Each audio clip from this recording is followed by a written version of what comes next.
Rasengan.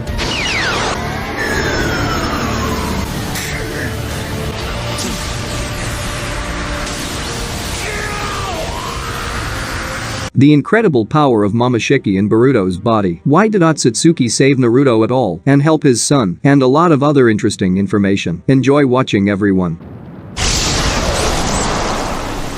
Although Momoshiki only appeared for a couple of minutes, it gave us an idea of Baruto's possible power, and a lot of new questions. The destruction of Boro was epic. He considered himself the strongest, and even when he realized that Otsutsuki had been reborn in the younger Uzumaki, he still tried to attack him. Here the question arises, why? Is it because of insanity, or did he consider Momoshiki to be lower in the hierarchy than Ishiki, and only he is the one god for him? There was an incomprehensible situation here, but Momoshiki kicked the huge Boro, who looked more like a tailed beast than a man, as easily as if he were a feather. This tells us that when Baruto uses karma, his physical strength is at a very high level. In addition, he is capable of flying, which not everyone is capable of in the Naruto universe. Although, apparently, all Otsutsuki can do it. And if the younger Uzumaki still manages to get rid of Momoshiki's consciousness and he can use karma on his own, his physical strength will surpass everything that we have seen before in the anime Naruto. Moreover, he will be able to fly. But that's not all either. Momo, while controlling Baruto, noticed that he had very little chakra, which is why he decided to feed on it from Naruto, which, in my opinion, is very strange since at that moment he could destroy Hokage and suck all of it out of him, because if he did, his revival would be less likely to be hindered, since Naruto will go to great lengths to prevent him from being reborn. But he did not destroy the seventh, but simply took some chakra, and then he destroyed Boro with Baruto's technique. However, he didn't just use the Rasengan, he amplified it many times over. It looked like the huge Rasengan that Naruto often used, but it looked more powerful and bigger. Then, Otsutsuki said interesting words.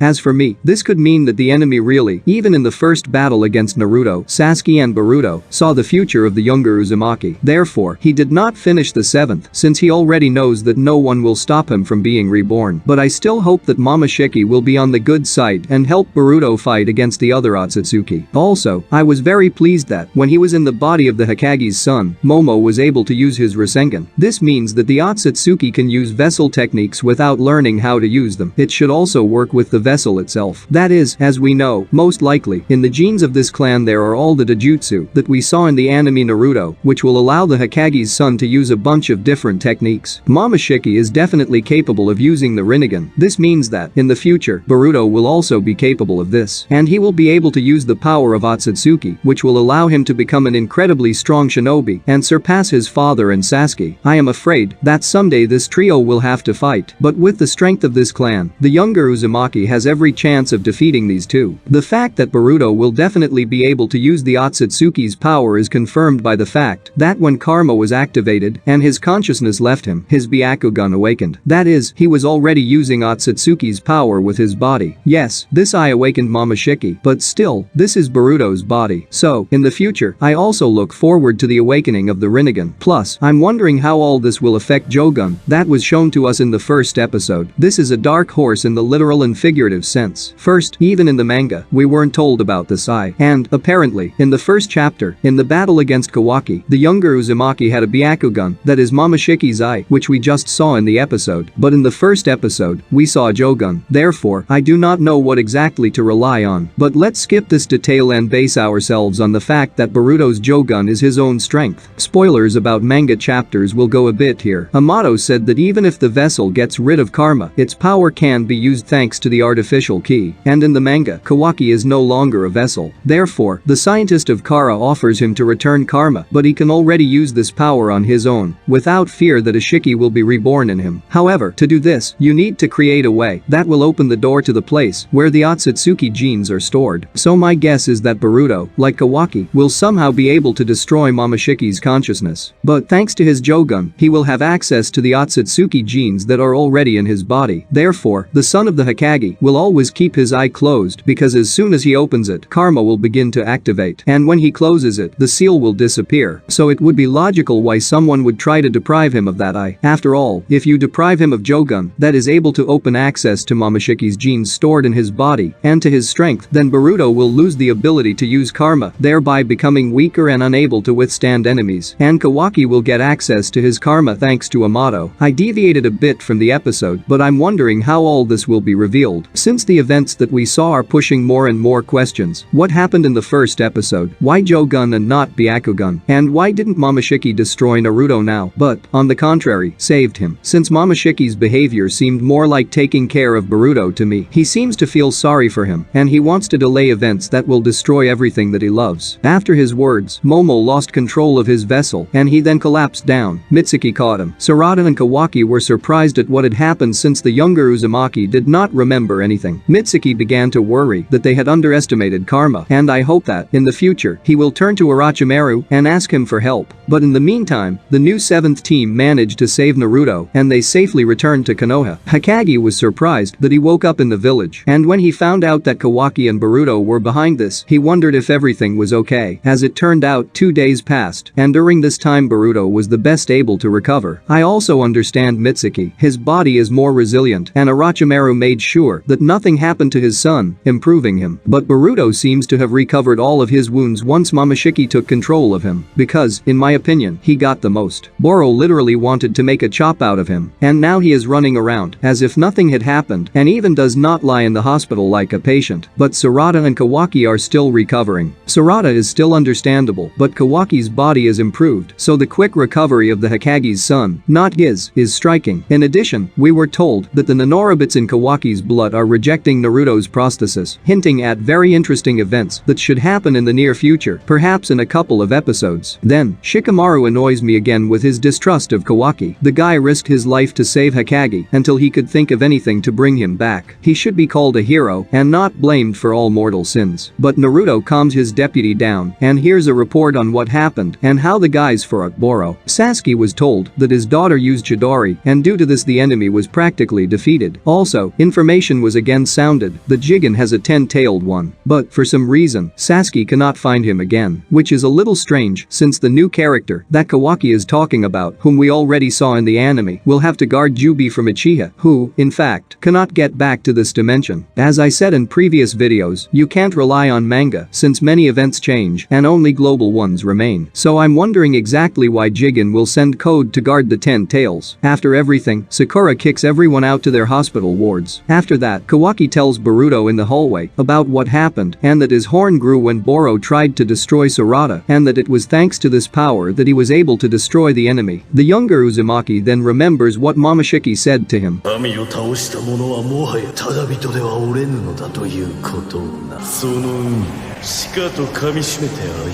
This can also refer to the fact that Baruto not only has to become a vessel but something more, and that Momo saw the fate of the Hokage's son, which is also very interesting since will everything he saw come true if Baruto can control karma and get rid of Otsutsuki's consciousness. Did Momoshiki foresee this? I will look forward to the disclosure. At the same time, Sarada tells her father that Baruto has been taken under control and has the Byakugan. In addition, Mitsuki said that Boro referred to the younger Uzumaki as Momoshiki's vessel. Therefore, Sasuke concludes that Otsutsuki is still alive and tries to be reborn. Also, so far only he knows about this, but Uchiha saw, with his Rinnegan, even when Momoshiki was defeated, that something happened, and in the anime there were references to this. But, for now, the authors have forgotten about it. However, not the point. For now, Sasuke concludes that Jigen is the same vessel as Baruto and Kawaki, which brings us to even more grandiose events that are about to happen, and we finally find out in what terrible way Ishiki controls Jigen and how he passed on his karma to him. Then we are moved to a more relaxing atmosphere with Kawaki and goodies, which allows us to finally take a break from all the epic nature of what happened, and Shikamaru starts to annoy me again and blames Kawaki for everything, which, in my opinion, can lead him to think that he needs to run away from the village since all the problems are due to him. Therefore, in the next episodes, we will most likely see that he will try to leave Konoha or will want to do this in order to protect Naruto's family and Hokage himself. And from the next episode, we will already see a more relaxing plot and revealing the character of Kawaki, a possible meeting between Kashin Koji and Kakashi, and preparation for new epic events in which the authors will give us an answer to the question, who is Koji? I hope you enjoyed the episode as much as I did. Like and subscribe to the channel. Good luck to everyone. Bye everyone.